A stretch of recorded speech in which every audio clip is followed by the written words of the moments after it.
Hey guys, how's it going? I'm Worthy. I play for the Rainbow Six Siege Elevate team, and today I'll be showing you how you can play some mute. So to get started, probably the most basic thing out of any operator is his loadout. It's going to be what you're bringing into the rounds, how you're going to be killing people. He's got two primary weapons, an SMG and a shotgun. 90% of the time, you're always going to bring a shotgun. That's just because you'll always need a shotgun on your lineup or on your team's defense lineup. That's just to make rotates, lines of sight, destruction, things like that. But yeah, sometimes you will be able to bring the SMG. When you can, it's definitely worth it because it's got a 1.5 on it, which means you can take long range engagements. And there's not too many defenders left that actually have 1.5. So it's always good to bring if you have another shotgun available for your team. Yeah, barrel doesn't matter too much, just preference. I just run muzzle on everything that's available on. But yeah, 90% of the time, you're going to want to bring a shotgun. Again, more just preference. Laser sight means you can make tighter holes. But yeah, and then he has two secondaries, basically just one secondary because you're just never going to bring pistol over the SMG. Otherwise, I don't know, you're just being a bit of a dickhead. Yeah, again, attachments are kind of just preference. Let's bring hollow, flash hider, and vertical. No laser sight.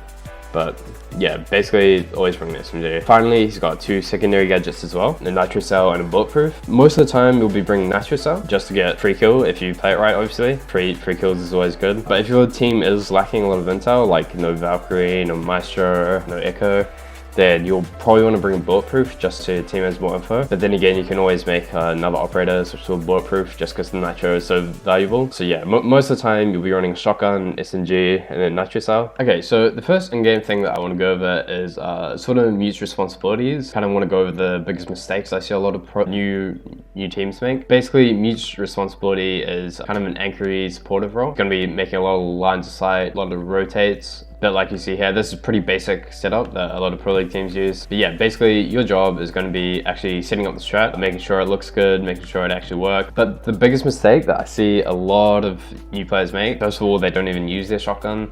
They don't even do lines of sight, especially with the new 10 reinforcement pool.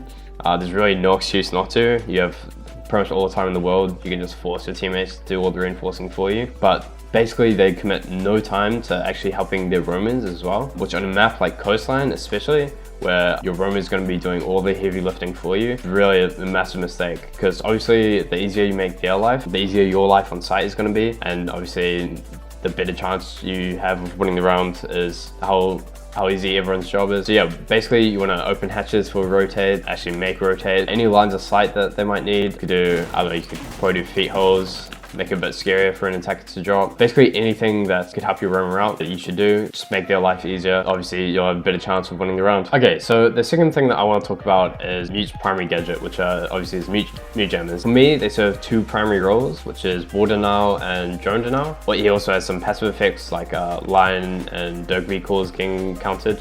You don't get caught if you're staying by a mute jammer. But yeah, the two primary ones is war denial and drone denial.